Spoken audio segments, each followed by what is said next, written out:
So welcome everybody, and thank you for watching this at a future date, and thanks for being here to those of you who are here.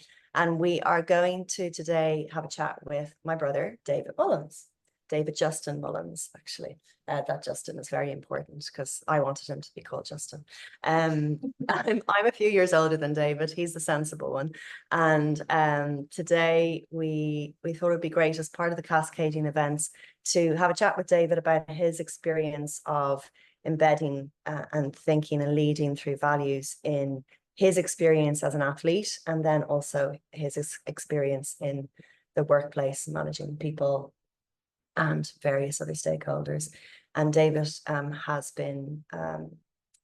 just got a recent promotion, which won't set in until when? January 1st. January 1st. So we are going to just hear a little bit about that as well, and whatever way you want to share about it. Sure. Yeah, because obviously it's still starting fresh. Yeah.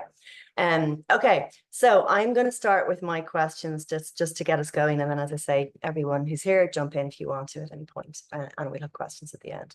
So David, do you want to just tell us a little bit about your current role? Sure. A little bit about the history of where you've come from and where you're going towards, and then we'll go into the values specifically. Okay. How far do you want me to go back?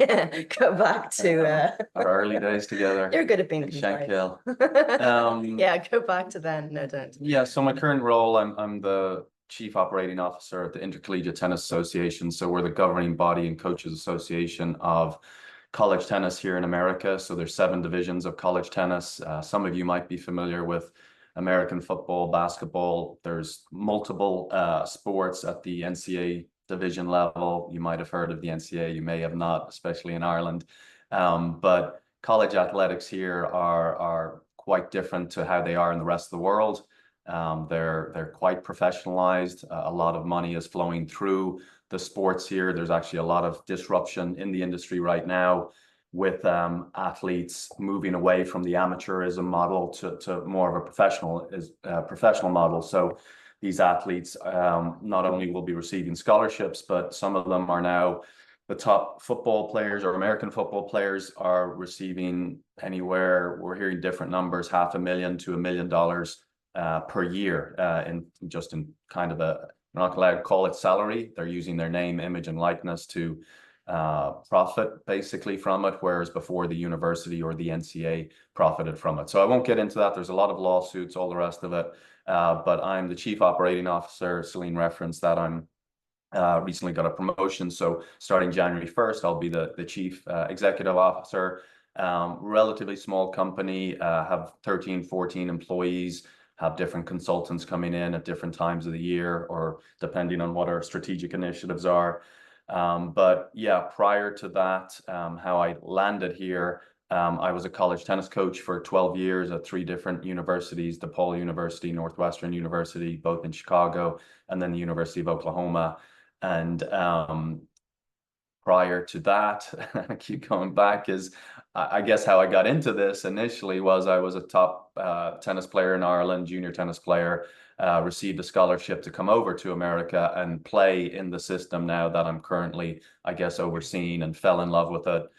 Just love the whole team aspect of it. As a tennis player, it's very individual, it's very lonely, but to play for a team and play for something bigger was quite extraordinary. And I just, was so enamored with it that I wanted to devote most of my professional life to it. I have done that, very passionate about it. Obviously, I worked in finance a little bit.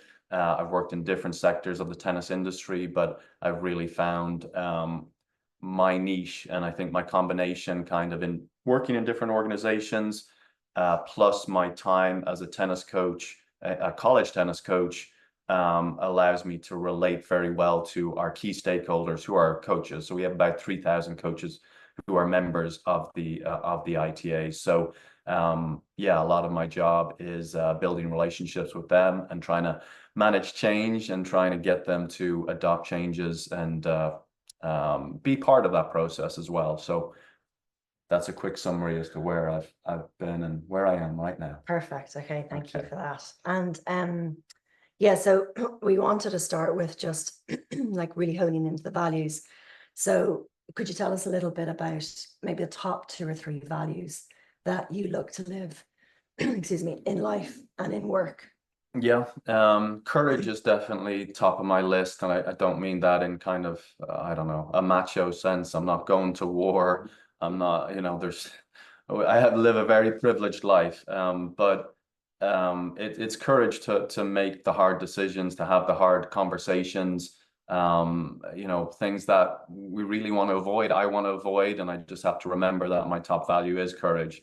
And so in having the courage to have those conversations, to make those decisions that I know might be very unpopular with certain people, but knowing that I'm making them for the right reasons, I'm looking long term, I'm never looking for any short-term gains. It's always long term, and understanding that people are going to take a while to come around to that. So courage is definitely top of my list. Integrity, doing what I say I will do, that's really important to me. If I make promises to people, or say I'm going to do something, I'm going to do it. And sure, I fall short of it sometimes. And if I am going to fall short of that, I'm going to communicate with that person or with that group of people as to why I'm falling short and what I'm going to do better next time, or when I might be able to get to it. The third is probably growth. Just I hated school back in Ireland, hated it, and didn't want to be there. But then when I got into college, I was able to obviously have more flexibility, pick the classes that I wanted to do, and really enjoyed the learning process for the first time in my life. So I went on, pursued 2 more master's degrees, one with Annika, which I enjoyed thoroughly, and got a lot out of. But yeah, just finding ways to be better in all aspects of my life. And obviously I was an athlete, exercise, being physical is very important. I recognize that my best physical days are behind me. I just had knee surgery. And so, but I always have a belief, and I don't know where it comes from, that I'm always going to be better. I'm going to be better tomorrow. I'm going to be better next year, that my best days are ahead of me, in my professional life, in how I manage people, my relationships, how I approach certain situations, how I react to them. I just always believe I'm going to be better, which gives me a lot of confidence as well. And so it sounds like then courage, integrity, and growth are as important to you personally as they are professionally, vice versa. Yeah, for sure. Yeah. Because sometimes we meet people in the work that some of us do. Sorry about my throat, everyone. Where we Just sweet. Yeah, thank you. Where people seem to be saying, oh, well, my professional values are different to my personal values, which I always find kind of funny. But just to say, like, one of the reasons we wanted to, this is only our second Cascading Growth event, and one of the reasons we wanted to start with interviewing David is because of where he is in his career, but also because he and I don't know, maybe when you were working in Oklahoma, so it's, I don't know, 12 years ago maybe. Yeah. He and I had a conversation about values and about how he got to a point where he was scouting for players, and he was looking for the values that they were living and breathing more so than them being the best players. So he was trying to put together a team who lived the values that he thought would be the most useful in having a team that had a mindset of growth. And also because even the values that you've just mentioned there, courage, integrity, growth, like I see David live these every day. So he's very inspiring that way. So thank you. Yeah, no problem. So I was, my next question was, were there events or incidences in life that helped you to recognize the values that are important to you? Yeah, that's the thing. I mean, look, I've gone through structured processes with folks like Celine and others, really trying to drill into my values, and that's been good for me. I think it's one part of the process, but it's really, I don't know, sometimes you get into those weekend sessions and you're writing stuff down and it sounds good and you feel pressure to write something down and share with the group, etc. And and it doesn't always feel as authentic as I would like it to be. So it's really, yeah, reflecting on decisions you've made in all aspects of your life. Where have those values showed up? Where have they not? Personally, I find values just helpful from a directional point of view. When you're talking about the team, it's like, okay, well, what is the makeup? What is the avatar of the ideal player that I want as part of my team? And so I have some structure to how I'm evaluating that. And so values, I guess, yeah, they give you structure. It's again, okay, I've got a hard decision to make, a CEO coming up. What are my values? Does this decision align with my values? And if I go through the checklist and find that they don't align, then I may not make that decision. And so I don't know that it's any particular event. It's just a combination of things over time, and maybe those values have just, as I've gravitated to more leadership positions, I've had to have more clarity on those because I've had to make more decisions. And I know being in a leadership position, just the decision fatigue is a real thing, and it's exhausting. And so having some framework as to how you're making decisions is very helpful, and I think values do that for you. So then that brings me into the organization's values, so ITA's values, or other organizations that you've worked with, because you're saying there that it's kind of it's a compass, and it helps you get clarity with regard to how you're making decisions. So, your own values, what's the difference then between your values and the ITA's values, or other places that you've worked over the years? Because obviously we have to align with them as much as possible. And sometimes that alignment, a lot of organizations, as many of us here know, will do a lot of work on identifying their values, and they may have them on their website or up around the walls. So yeah, could you just speak to that a little bit? Yeah, I don't know that I really, until I joined the ITA, paid much attention to the company's values. And I just wanted the job, and I was going to do the best I could with it. And I didn't really spend much energy really thinking about, do I align with these values? Are the company, really practicing what they preach in terms of that? And maybe I was too young and too inexperienced to recognize the value of those values. But with the ITA, yeah, again, it's more natural. If those values that they purport on their website were different to mine, would that have impacted my decision to take the job? No. But it is nice that there's a lot of alignment. I mean, integrity is one of their values. Kaizen is a Japanese, or constant daily improvement, so growth basically. Professionalism, excellence,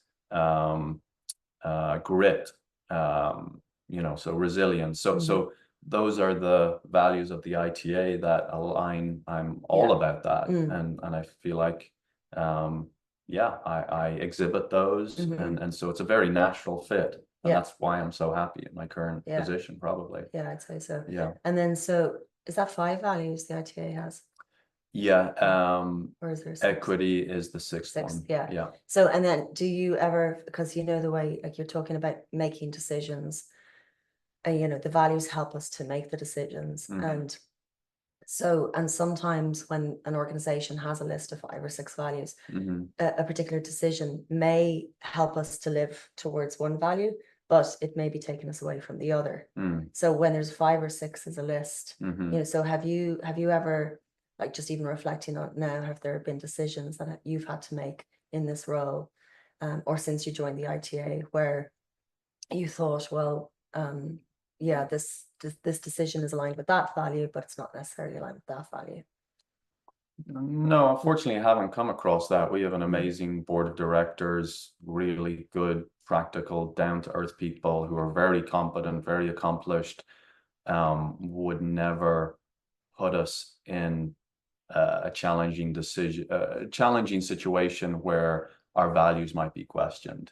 Are they, again, paying attention to that and thinking about that? And myself as COO and our CEO, I think it's happening organically, naturally, by the people we Mhm. look to have on the board, but then also the staff that we hire. Mhm. There's definitely an identity, a culture now with our organization, that we're looking for people, I guess, that exhibit Yeah. those values. They're not necessarily expressing them or not necessarily saying them in the interview process. It's almost a feeling, a gut feeling, Yeah. you know. Well, But that's interesting, isn't yeah, it? We'll have to come back to the gut feeling okay. piece, yeah. Because I suppose we we see more and more that people are building questions into the interview process, Mm-hmm. that will give people a taste of what somebody's values might be. Mm-hmm. So that would be interesting to come back to, maybe. Someone make a note of that. Thanks, Annika. So yeah, I suppose just coming back to what I said earlier about that conversation that we had probably 12 or 13 years ago. Mm-hmm. Um, when was it, or how was it, that you became aware that values might have an impact on, keeping the team aligned back in Mm-hmm. Oklahoma, or prior to that, on people's motivation, on performance, and on how everyone operates teamwork wise? What was that, from other people that you'd worked with, or Mm-hmm. what was that? How did that come about? Again, it's probably a combination of things. I mean, when you're coaching, you start to learn as you get older that winning and losing is kind of secondary. Like, my experience as a college athlete was so impactful on my life. My coach had such a great influence on me, Mm. Changed my life in many ways. Um, and so I wanted to have a similar impact on the next generation of tennis players coming through. So you want to win badly, but at what cost? Mm-hmm. And so you can kind of delude yourself, maybe as a coach or a manager. You bring somebody in who you have some question marks around, and they end up working out really well. It's like, Mm-hmm. I'm not sure I want to hire this person or give this person a scholarship. And they work out well, and you delude yourself into believing that you're the reason why they worked out. Like, Yeah. they had some, maybe aspects of their character that you weren't in love with, and maybe they weren't making great decisions early on, and then they blossomed into this great human being and part of the team, etc. And I think early in my career I got lucky with a few of those and thought, oh wow, I'm a brilliant coach. Like, it's because of me. Yeah. And I had some small influence on it, but very little. But then you start recruiting individuals that again, you have those question marks. You think, oh yeah, I've got them covered. I can figure them out. And you don't, and it's miserable. It's miserable for you as a leader, as a coach. It's miserable for the other players on the team. So probably took me 4 or 5 years to figure that out. And so, yeah, sure, I had lots of conversations about values and what's important, and conversations with players that are exiting the team as they graduate, and hey, what are some of the things we want to continue to accentuate within our culture. And so, yeah, again, it happens over time. It doesn't happen quickly. It doesn't happen overnight. You have to make mistakes. And if you're willing to learn from those mistakes and really get clear on why you're doing it, again, what is your why? It's like, early on, it's about winning and competing at the highest levels. And then it's like, no, there's more to this job. If I'm to stay in it and to enjoy it, I need to enjoy the people I'm working with. Yeah. Otherwise, why am I doing this? Because I'm around these players more than I am my own family. Yeah. So I better enjoy being around them and working with them and helping them. Otherwise, it's long days, long trips. Yeah, a lot of questions as to why am I doing this if I'm not enjoying it.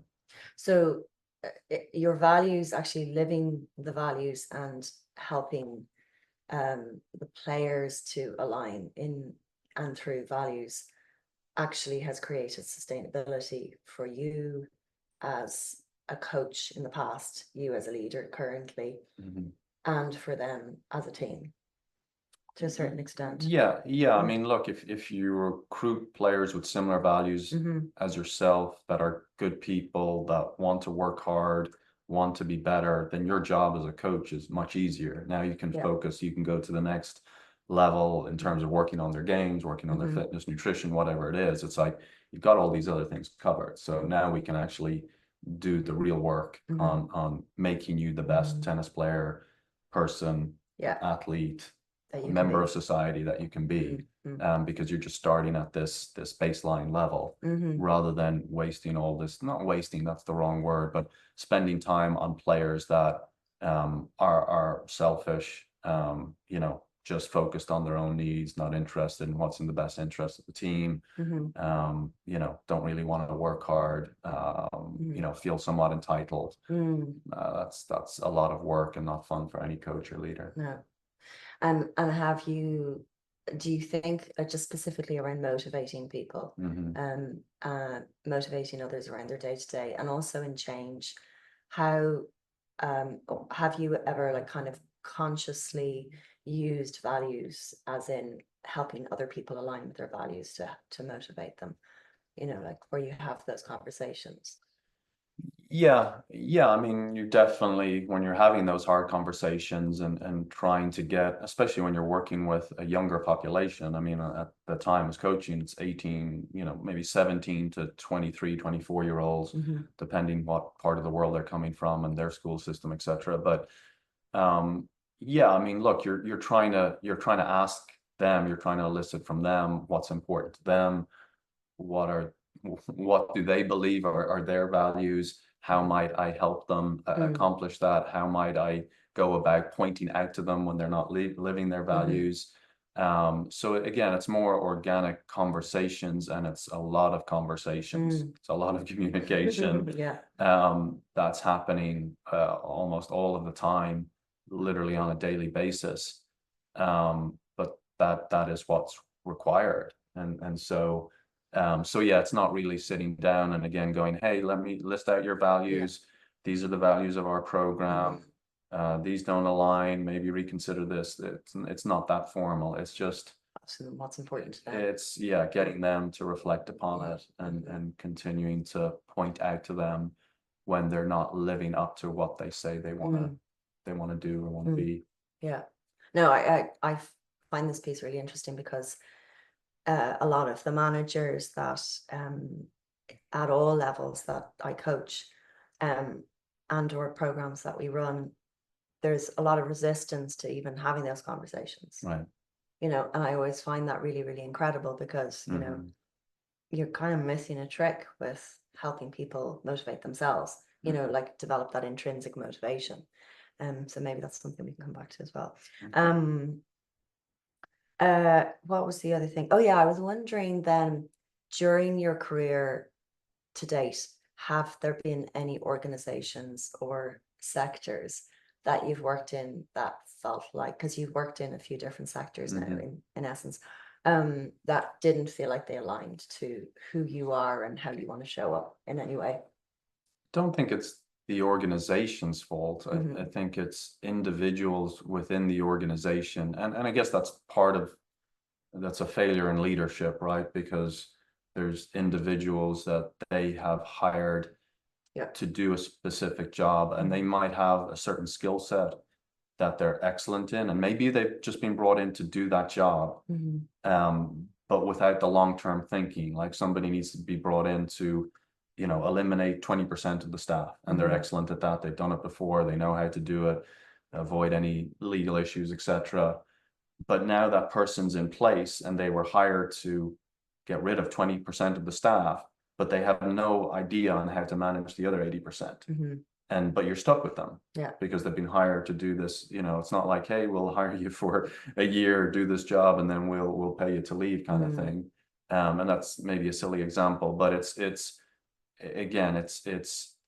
not the organization. It's a failure in leadership. And so yeah, I've been in organizations where there's people in positions of, I guess, power that are really not very good at what they do.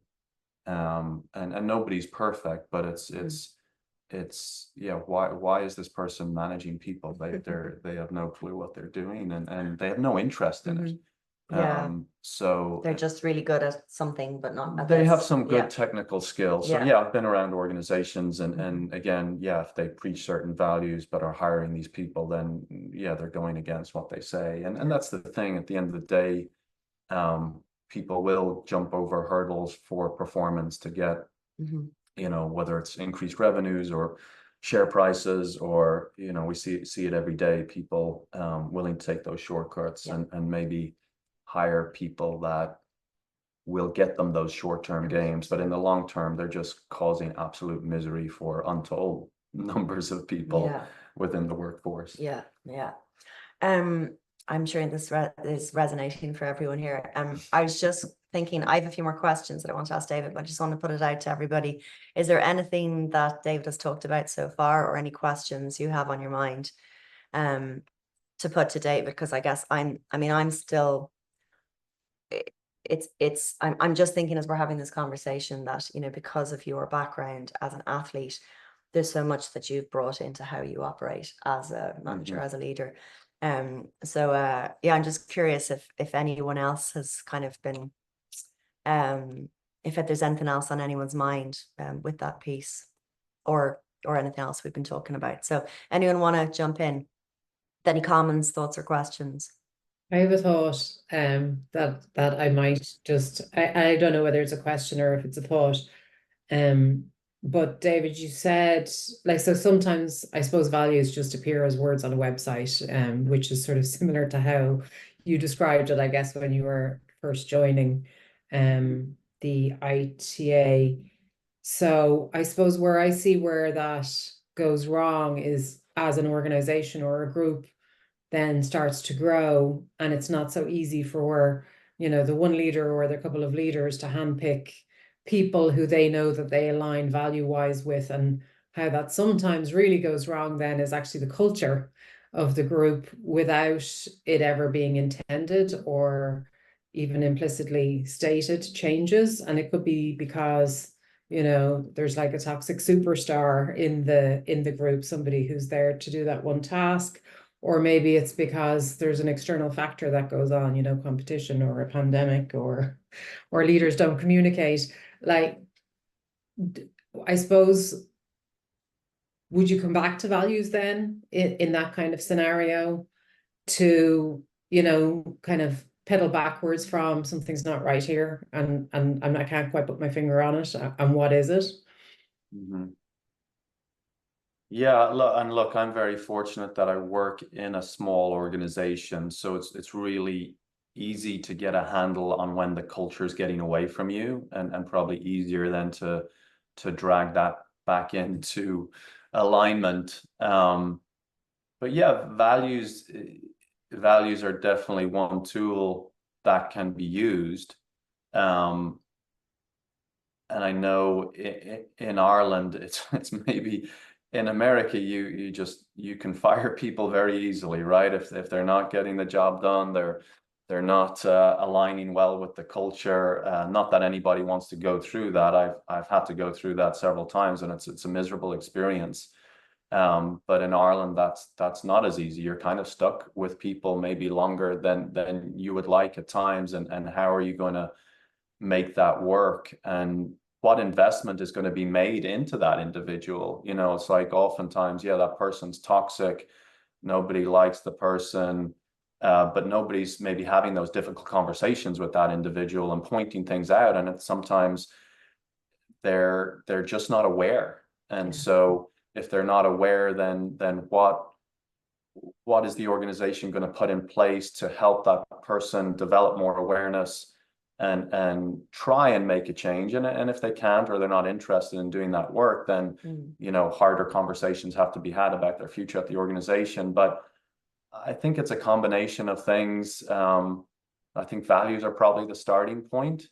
But then it's also, yeah, I mean, is there really anything behind those values? Is it just that a leadership team got together with somebody like Celine, and no offense to Celine, and sat in a retreat and all agreed, yeah, this is great, we're doing this, but then they go back on Monday to the office and they're just doing what they've always done. Yeah. And so it's like, you know, it's so complicated, and I think everybody feels they feel obligated almost. Like you can't have an organization if you don't have a mission statement and, you know, your values. Like, oh my God, what's going to happen? You know, even now as I'm going into the CEO role, like people are saying, oh, you're going to change the logo. It's like, I don't give a shit about the logo.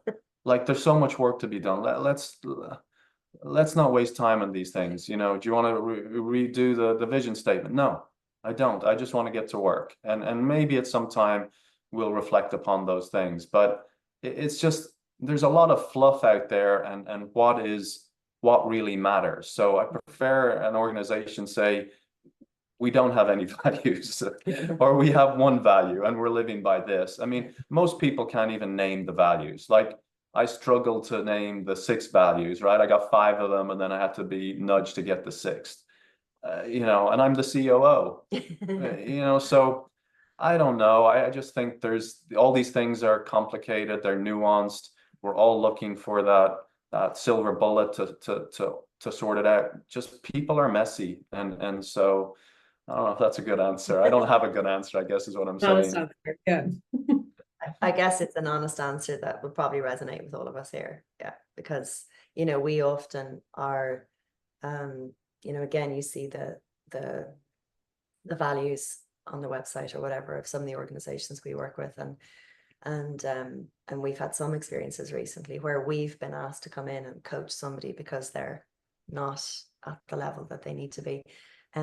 But it's exactly that. It's then their senior, their direct managers, etc., aren't having the difficult conversations that they need to have. Right. So they're putting a budget into place for this person to have some coaching or to attend some sort of programs, but not really telling them this is what's wrong.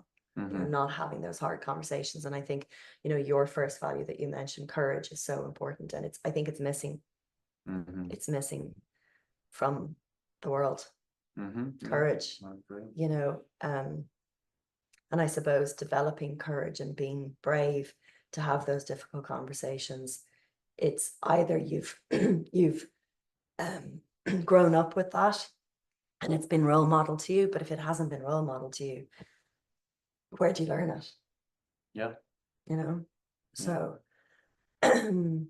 yeah, so just and actually courage has become, because we've decided just to go for 3 values because that will be easier for us to live by, because trying to align to 5 or 6 every day and make decisions that way would be very difficult. But courage is one of the big ones for us, and it's not easy. Yeah, so any other thoughts or questions before I just pick up a few other things here or comments? Hi, David.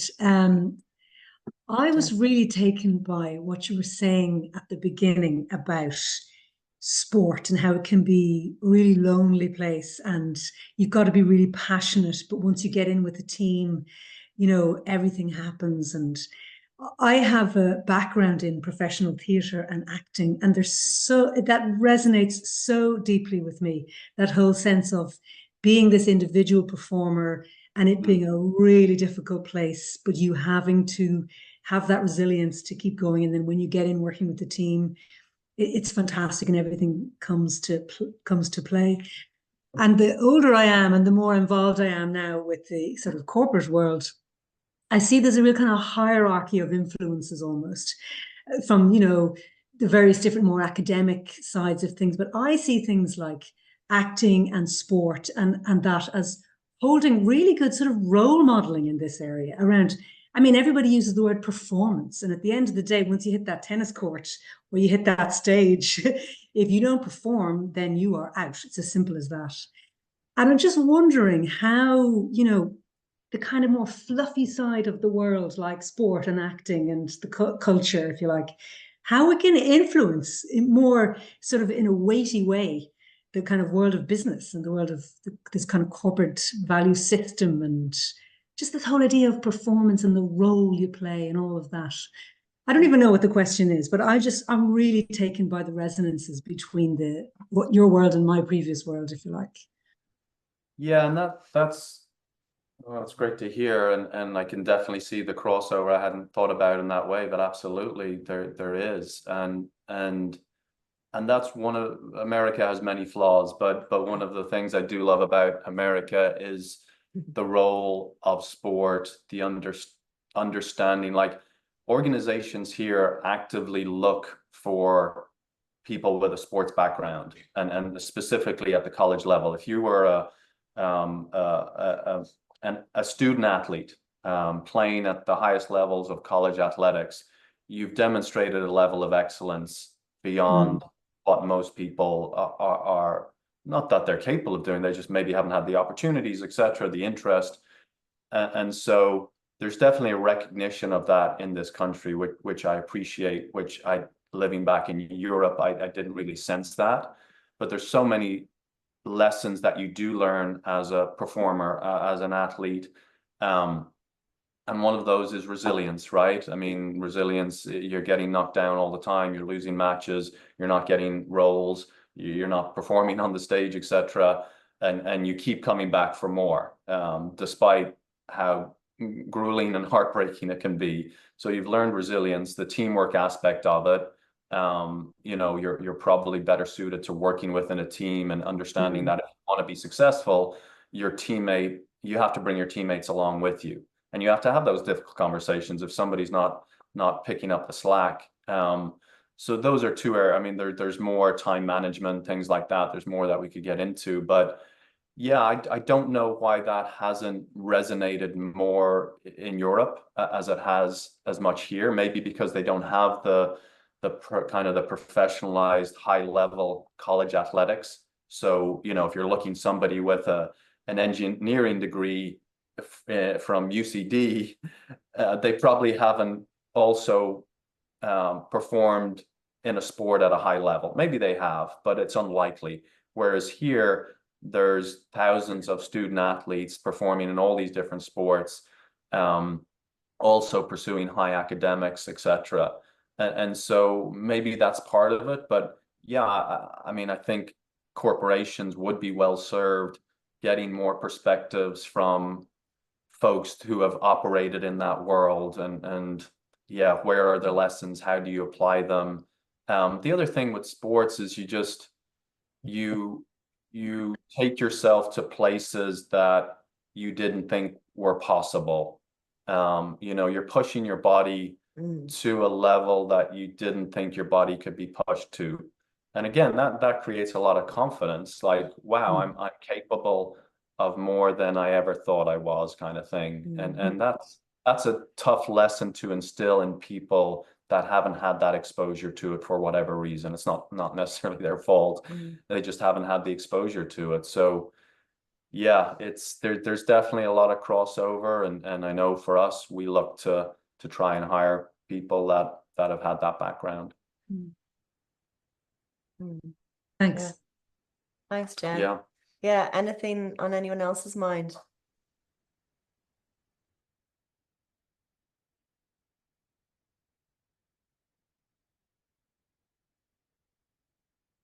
This is me practicing my silence. Okay,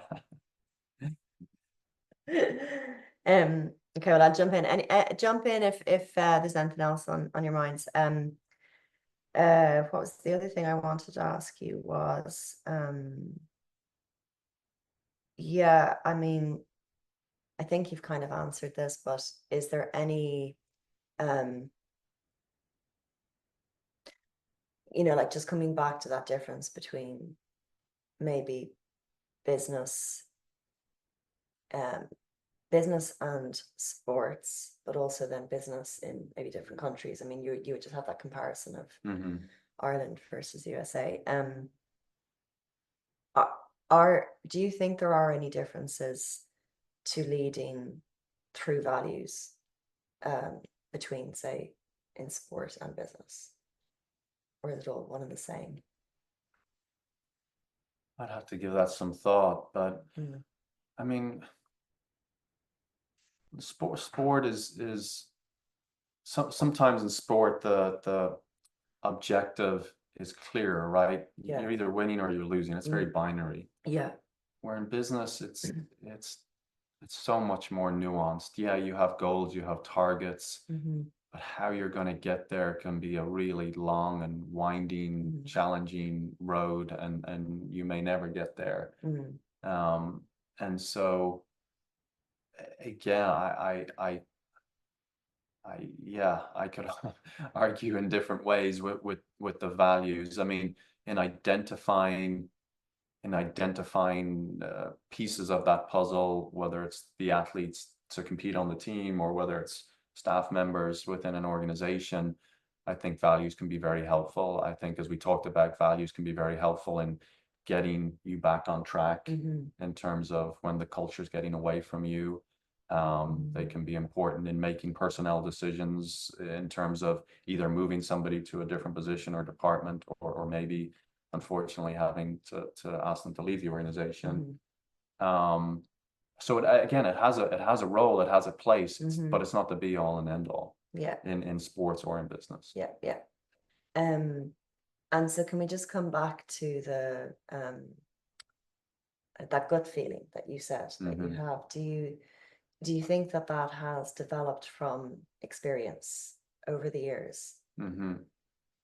Yeah, definitely. I mean, I believe my gut has improved in terms of, yes, I mean, when you're recruiting athletes and you're recruiting hundreds of them basically, and you're speaking with them and you're speaking with their families and their coaches, and you're reading people, and then reflecting upon, okay, I recruited this player, they're now in the team, I made a mistake somewhere.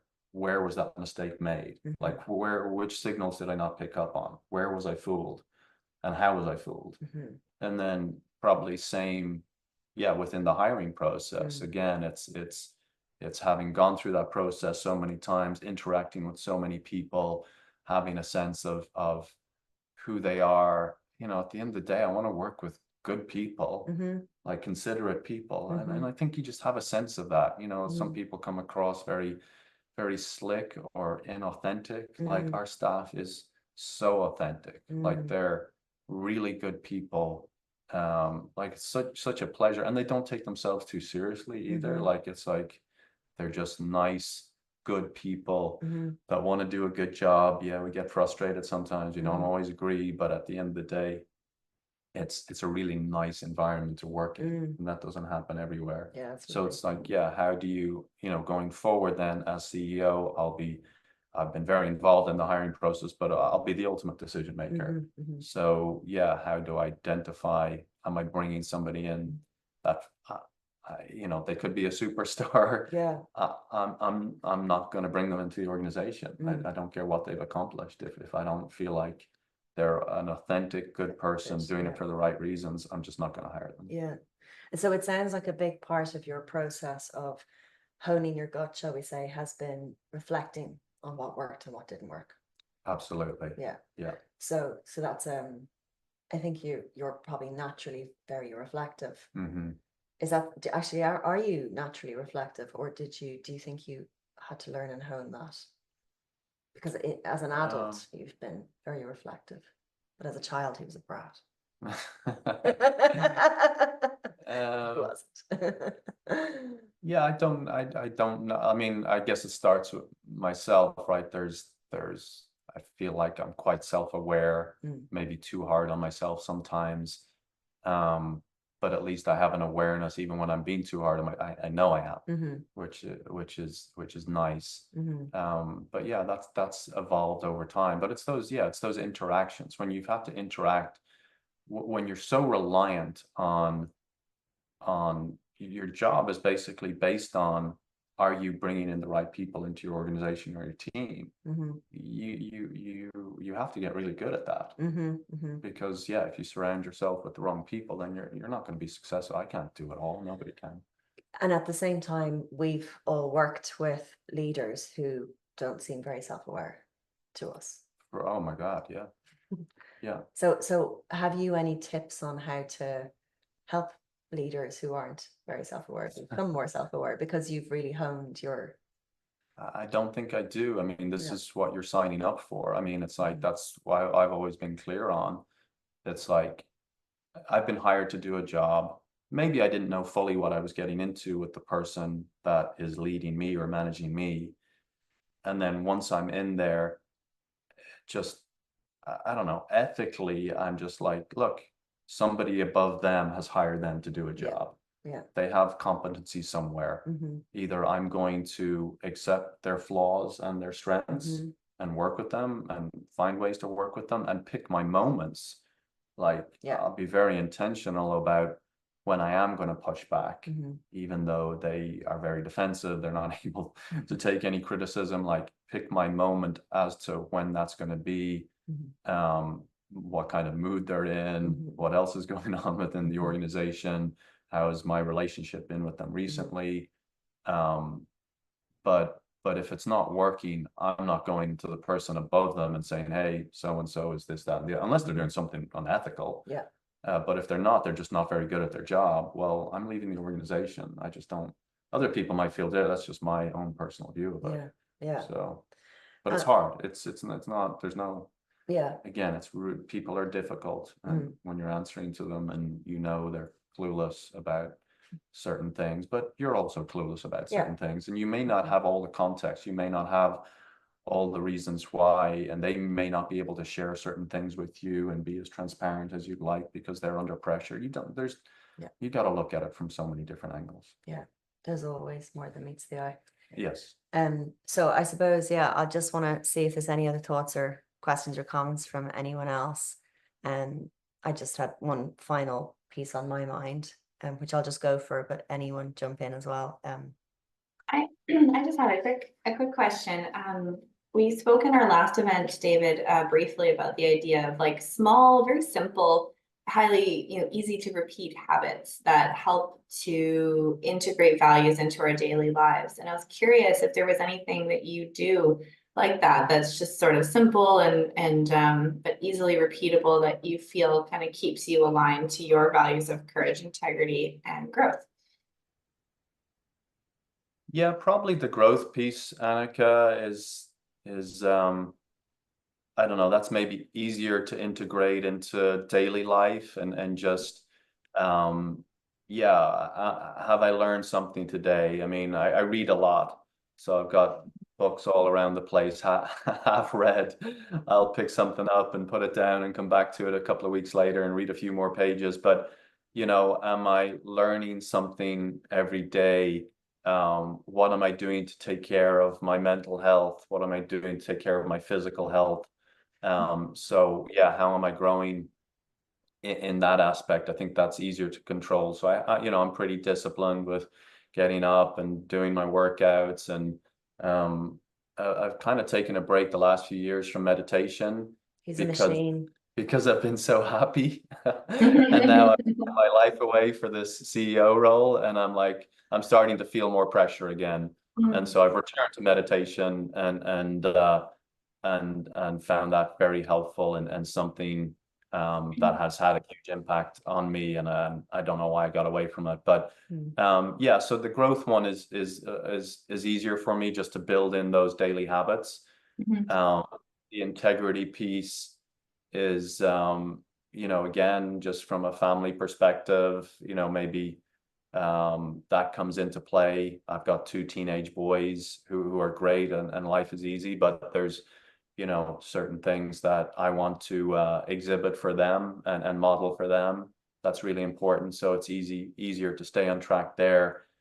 The courage piece, I feel like that's more associated with work. It's that decision making, it's the going into the crucible, into the fire, and it's all, because I work for a national governing body. National governing bodies are not popular in any sport in any part of the world. You make one decision, 50% of the group are happy, and the other 50% are pissed off, and then you make another decision, and that 50% that were happy with you, now they're pissed off. So you're constantly going to get criticized. We have social media now. Even in a niche college tennis sport, we have bloggers and social media people who want to take pot shots and don't have any context. The social media geniuses that as we call them here. Just yeah, the courage piece is maybe harder in my day-to-day life in terms of building the habits. Yeah, great question. Thank you. Okay, well, we're kind of coming up to time. I think we are at time here. So thank you so much, David. Oh, it's been a pleasure. Yeah, we just decided we pounce on the opportunity while we're together here to have this conversation today. So, so thank you everybody for showing up and for your great comments and questions. And let's keep this conversation going. We're gonna hop on and do these sessions every 2 weeks. Have conversations about values in action and leading through values and thinking about culture. And sometimes we're going to be I or Annika or Janet maybe are going to be interviewing people. So thank you for kicking us off on our interviews and helping us. Thank you. We can keep honing our questions together. So thank you so much, everybody, and we look forward to seeing you soon.